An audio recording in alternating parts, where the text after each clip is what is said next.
Ndetje shikues të nderuar, po ndiq një lajm qendrore këtu në televizionin të shtat. Snežana Paunović nuk kos mbraps nga deklarata e saj fashiste, madje tash falje për atë që tha i kërkoi vetëm krerëve serb, por jo edhe shqiptarëve ndaj të cilëve e glorifikoi spastrimin etnik. Për këtë, Kosova ka paditur ministrën serbe, derisa edhe në Serbi dikush po e kërkon shkarkimin e saj. Penali u dorëzua në zyrën e kryeprokurorit të shtetit. Ministrja e Drejtësisë në detyrë Donika Gërvalla ndërmori këtë hap ligjor ndaj ministrës serbe Snežana Paunović. Për deklaratën e saj fashiste për spastrim etnik, Gërvalla po kërkon që Serbia të dënohet. Deklaratat publike që synojnë të justifikojnë spastrimin etnik dhe dëbimin e një populli nuk mund të trajtohen si retorike zakonshme politike. Ato mbajnë pasoja të rënda historike, juridike e njerëzore. Masa ndaj Paunovićit po kërkohen edhe në Serbi. Atje u dorëzuan kërkesat për shkarkimin e saj të iniciuar nga grupi parlamentar Lëvizja e Qytetarëve të Lirë, SDA e Sanxhakut dhe Partia për Veprim Demokratik. Këtë gjë e bëri publik vetë deputeti i parlamentit serb Shaip Kamberi. Kryeministri ka përgjegjësi politike dhe institucionale të reagojë dhe të dëshmojë se në qeverinë e Serbisë nuk ka vend për një ministër që mbron idetë dhe bimit të njerëzve mbi bazën e përkatësisë së tyre kombëtare dhe që promovon veprime jashtë ligjit dhe procedurave gjyqësore. Kësaj nisme u janë përgjigjur 47 deputet të tjerë, të cilët bashkë iniciuan atë. Ditë pas, Paunović vazhdon të mos pendohet për atë që tha. Madje kërkoi falje veç ndaj krerëve të Serbisë e jo ndaj atyre që u uroi vdekjen. I kërkoi falje presidentit Vučić, qeverisë së Serbisë dhe kryeministrit për faktin se ata janë akuzuar pa asnjë faj. E një zyrtare Bashkimit Evropian u deklarua edhe të enjtën për këtë temë, madje e çuditur që ministria serbe nuk u shkarkua akoma. Këto janë edhe në kundërshtim me obligimet e Serbisë nga dialogu i lehtësuar nga BE-ja për normalizimin e raporteve me Kosovën. Unë vetëm mund të supozoj se këto janë qëndrime të një ministre që nuk paraqesin qëndrimin e qeverisë së Serbisë. Presim nga liderët politik që të veprojnë me përgjegjësi, të përmbahen nga gjuha nxitse dhe të kontribuojnë për ndërtimin e besimit, pajtimit dhe stabilitetit në rajon. Një debat për qëndrimet e Paunovićit u nxet edhe në Kuvendin e Shqipërisë me Staulan Ballës e Erald Koprit. Ndërkohë, këto janë çështje që nuk adresohen me karagjozllëk diletantësh politik, por janë çështje të një rëndësie kombëtare, që nuk mund tallemi për një aspekt procedural, që një kadet i ri në Kuvendin e Shqipërisë kujton se mund të marrë vëmendje politike. Derisa deputeti Kopri e krahasoi Edi Ramën me diktatorin Enver Hoxha, duke thënë se ka heshtur për Kosovën.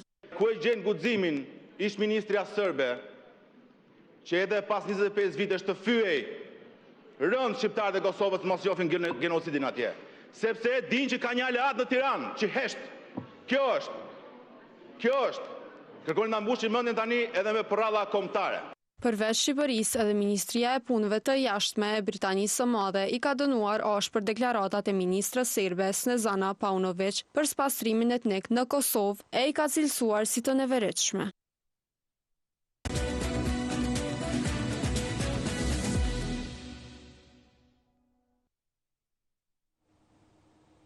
Por, cili ishte reagimi i kryeministrit në detyrë Albin Kurti për deklaratën e ministrës serbe?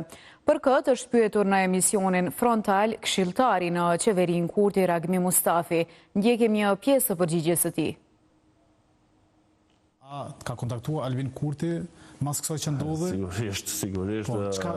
Çuçi priti? Jena komunikim dhe koordinim të vazhdueshëm sa i përket çështjeve që prekin drejt për drejt shqiptarët e luginës së Breshevës. Absolutisht. Çuçi pritoi Albin Kurti këtë. Kjo është e tmerrshme çfarë ka deklaruar, për më tepër është e tmerrshme që përfaqëson një politik të Republikës së Serbisë.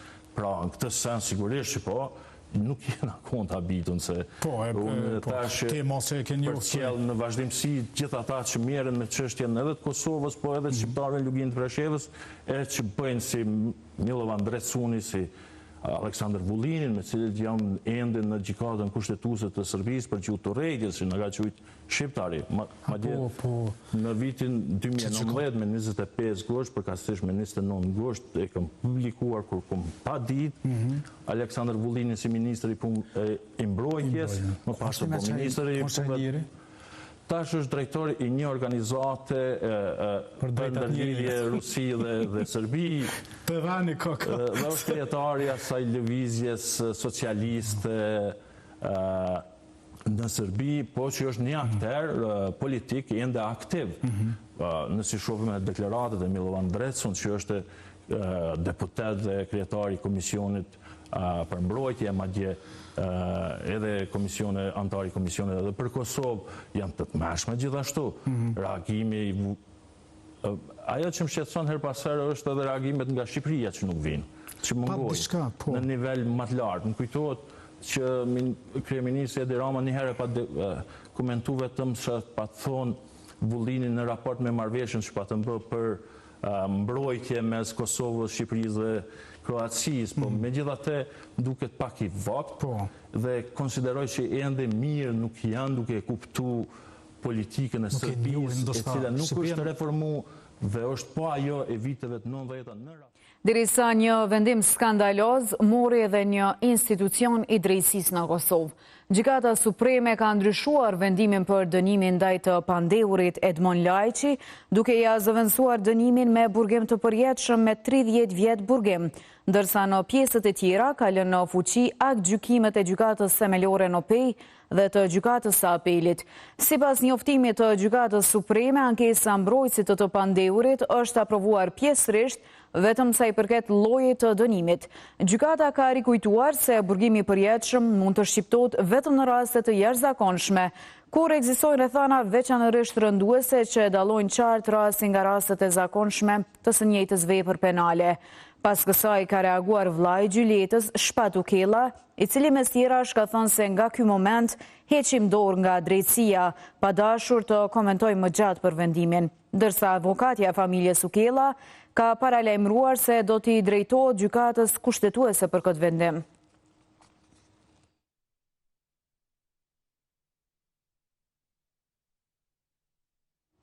E një grua ka vdekur të njëjtën në Podujev, pasi dyshohet se ra nga një ndërtesë në qytet.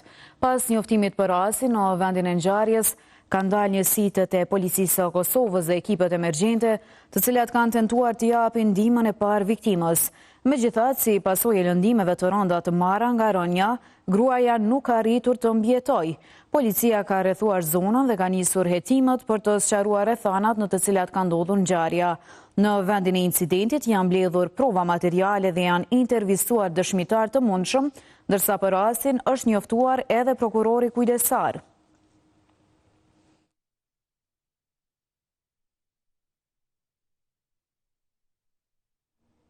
Organet e rendit janë akoma në kërkim të dyshuarit për një plagosje që ndodhi mbrëm në Miradi të epërme në fushë Kosovë. Konflikti që nisi për shkak të një prone përfundoi me kryerjen e një vepre penale, si pasojë së cilës viktima po vazhdon të marrë trajtimin në QKUK.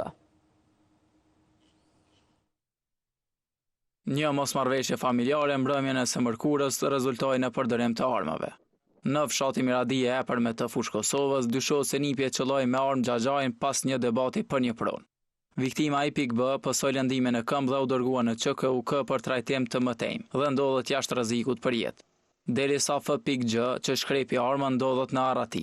Është raportuar se pas një mosmarrëveshjeje i dyshuari mashkull kosovar me armë zjarri kishte shtënë në drejtim të viktimës mashkull kosovar. Në vendin e ngjarjes është gjetur dhe sekuestruar një gazhoj pistolete. Viktima është dërguar për trajtim mjekësor në QKUK Prishtinë, ndërsa i dyshuari gjendet në Arati. Për ngjarjen është informuar edhe prokurori i shtetit, i cili rastin e ka cilësuar si vrasje në tentativë. Sipas zëdhënësës së prokurorisë themelore në Prishtinë, Kaltrina Shala. Dje prokurori kujdesor nga Departamenti për Krime të Rënda ka pranuar informatën lidhur me plagosjen e cila ka ndodhur mbrëm në fshatin Miradi e epërme në komunën e fushë Kosovës dhe prokurori i shtetit ka iniciuar veprën penale si vrasje në tentativë, ku me autorizimin e prokurorit të shtetit njësitë relevante kanë ndërmarrë të gjitha veprimet e nevojshme hetimore.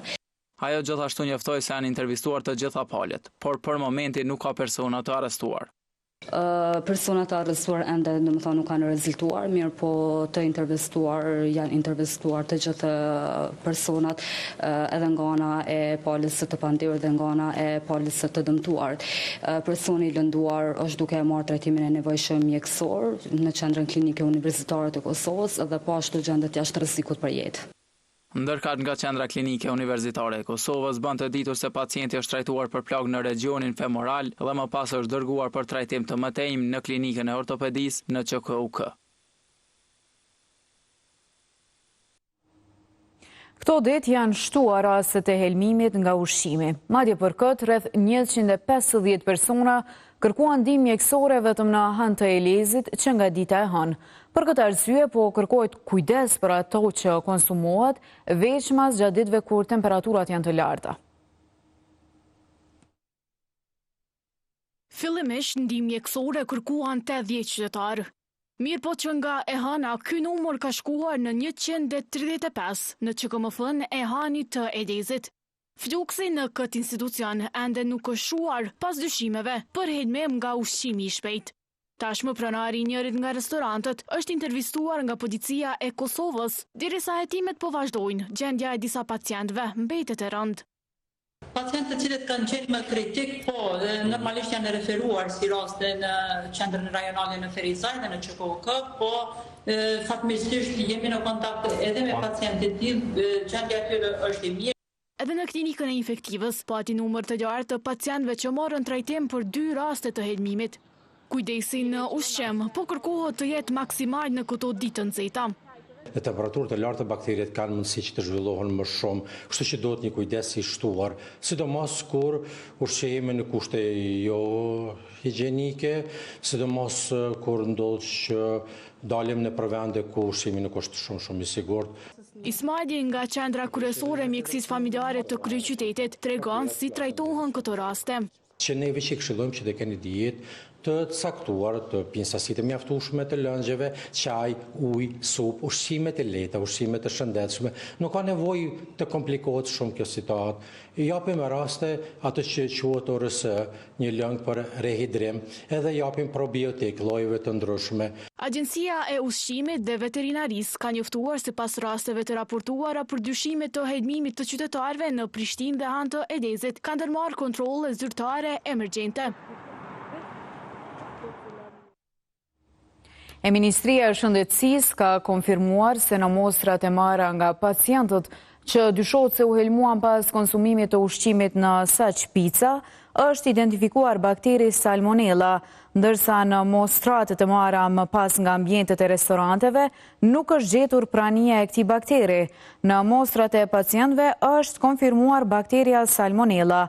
Mostrat e ushqimit dhe streshot e ambientit kanë rezultuar negative, është thënë nga Ministria. Megjithatë, Ministria e Shëndetësisë thekson se mungesa e salmonellës në mostrat e ushqimit të marra gjatë kontrollit nuk e përjashton mundësinë që burimi i infeksionit të ketë qenë ushqimi kontaminuar më herët.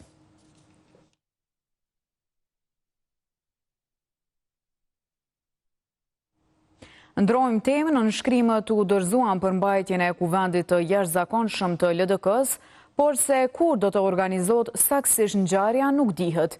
Kjo mund të jetë diskutuar në mbledhjen e partisë, e cila u mbajt sot, por nga ku nuk dolën shumë informata. Krizën brenda partisë akoma nuk e kanë të kaluar. Lidhja Demokratike e Kosovës mbajti takim të brendshëm një ditë pas rreth 150 nënshkrimeve të deponuara. Ato përthirrje të kuvendit të jashtëzakonshëm për këtë parti. Para se të hynin në këtë takim, shkurt folën disa antar, duke treguar arsyeën e takimit. Pas përfundimit, ndër të parë që doli ishte kryetari i VT-s, njëherët edhe sekretari i DDK-s për Mërgat. Takimet punës, rutinore që i mbojna, si subjekt serioz, një organizant mirë felt që kemi, janë takimet punës natyrisht. A keni me urgjencë? Parti funksionore që punon organizohet natyrisht, ne kemi detyrat të ndome si cili antar të kryesisë. Disa minuta pas tij, dojen edhe Vjosa Osmani e Shkëmp Manaj. Osmani nuk deshi të përgjigjej në pyetjet e gazetarëve, mirë për këta të fundit, i ftoi për kafe. A ishte teme diskutimi? Detaje më shumë dhe antari i DDK-s Shkëmb Manaj. Mendojmë që është me urgjencë, prandaj i punët janë duke u kryer shpejt, në mënyrë që të verifikohet kërkesa, verifikohen delegatët dhe të bëhen gjitha përgatitjet për kuvendin e Lidhjes Demokratike. Por se kur do të thirret nuk dihet akoma sipas sekretarit Ilir Ferati. Ta keni parasysh të dhe që në shkrimet janë dorëzuar veç dhe. Është një mëri çështjeve procedurale që duhet të organizohet nga ne si sekretariat, këtë rast nga unë si sekretari i përgjithshëm, i kemi nisë pjesën e themelimit të komisioneve që janë nevojshme dhe sigurisht që kanë filluar një pjesë e punës që ka filluar, po janë çështje të brendshme të cilat nuk është dashur me zbuluar me pjesën e vetë. Ai kundërshtoi lajmet mbi një marrëveshje të arritur me vetvendosjen. Absolutisht propagandë, spekulim në nivele jo të mirë, sidomos në kohën kur ndodhi pra përcetsoj pa burim të informatës, pa citim të një eksponenti ose të një lajm ose të një informatës zyrtare nga LDK është spekulim. Para sedisë qendrore të DDK-s, të djegjen është paralajmëruar protestë nga simpatizantët e Lumer Abdigjikut. Nga lëvizja vetvendosje po thonë se po vazhdon angazhimi rreth arritjes së një marrëveshje për formimin e institucioneve. Përtej kësaj, nga ky subjekt politik kundërshtojnë figurën e Vjosa Osmanit për pozitën e presidentës, madje fajsojnë LDK-n se refuzimi i tyre për marrëveshje e çoi vendin në zgjedhje. Kanë mbetur rreth 3 java fat. Deri më 7 gusht, UD e presidentës Albulena Haxhiu ka kohë që të ftojë seancën konstituive, me të cilën nisë dhe themelimi i institucioneve të reja. Kjo nuk ka ndodhur. Megjithatë, diçka tjetër drejt këtij synimi ndodhi. Albin Kurti zhvilloi takimet e para me liderët e partive opozitare më të mëdha, PDK e LDK, por apati ndonjë ujdi në këto biseda. Unë nuk kam ndonjë informacion për këtë çështje, prandaj edhe nuk mund të mohoj as spohoj. Mirë po e di që përpjekjet do të vazhdojnë dhe di që kryeministri nuk do të ndalet vetëm me takimet dhe diskutimet që ka pasur, por do të vazhdoj edhe më tutje në mënyrë që të gjejmë një zgjidhje. Një gjë është e sigurt, zyrtarët e VV-s nuk e preferojnë Osmanin për president. Zonja Osmani nuk është një figurë e tillë, nuk është figurë konsensuale. Ajo është tashmë një politikane aktive, ka qenë barë e listës së një partie politike dhe është deputete e Kuvendit të Kosovës. Prandaj përsëris nuk është figurë konsensuale në kuadër të përpjekjes për një president të jo partia. Edhe në këto kushte, Rustemi vlerëson se refuzimi i LDK-s për koalicion e çoi vendin në zgjedhje. Ne kishim refuzimin vitin e kaluar të LDK-s për koalicion, që unë besoj që ka qenë shkaktari i 2 zgjedhjeve pasuese, sepse po të kishim një marrëveshje vitin 2025 ku ne ftuam LDK-n për koalicion, ne nuk do të kishim as zgjedhjet e 28 dhjetorit, por nuk do të kishim as zgjedhjet e 7 qershorit. Praktikisht kemi mbajtur 2 zgjedhje parlamentare në 15 muaj. Dhe rezultati është pothuajse i njëjtë, plus minus, po jo me ndonjë ndryshim radikale. Kjo mund të përsëritet sipas njohësve të çështjeve të politikës. Në këtë kontekst është vështirë të parashikohet, por ashtu siç e thash, nuk jam optimist më i madh se do të kemi një zgjidhje, mund të ketë gjasa që të shkojmë prapë në zgjedhje. E në anën tjetër, kjo situatë neve po na kushton, sepse këtë duhet ta themi, po na kushton në planin financiar të integrimeve, të zhvillimeve të politikave, dhe ne nuk po e shohim që jemi duke jetuar në status quo dhe duke jetuar në status quo ne po shkojmë prapa. Kurse përmes një postimit në Facebook, Ismet Kryesiu nga KDI-ja pati kritika duke e quajtur krejt këtë situatë si qesharake. Komuna e Prishtinës ka nisur aksionin për lirimin e pronave komunale të uzurpuara, duke larguar blokadat në parkingun pranë Ministrisë së Bujqësisë. Sipas zyrtarëve komunal, kjo hapësirë do t'i hapë rrugë ndërtimit të shkollës së muzikës.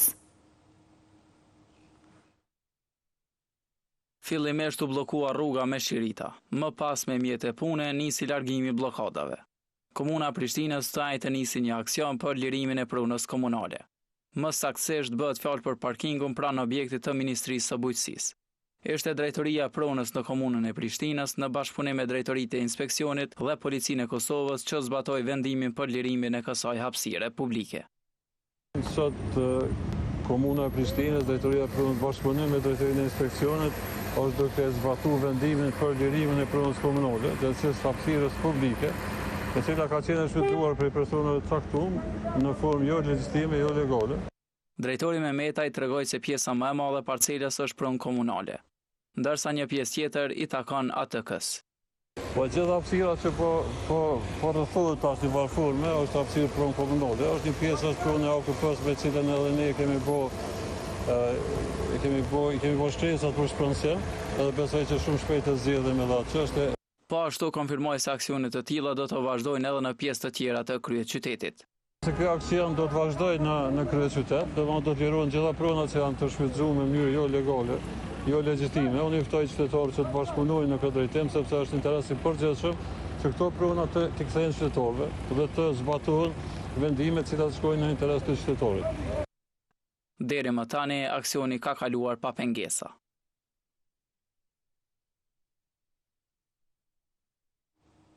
Shikues të nderuar, këto ishin të gjitha informacionet që kemi përgatitur për këtë edicion të lajmeve. Unë ju falenderoj për vëmendje, mirëmbëjtje.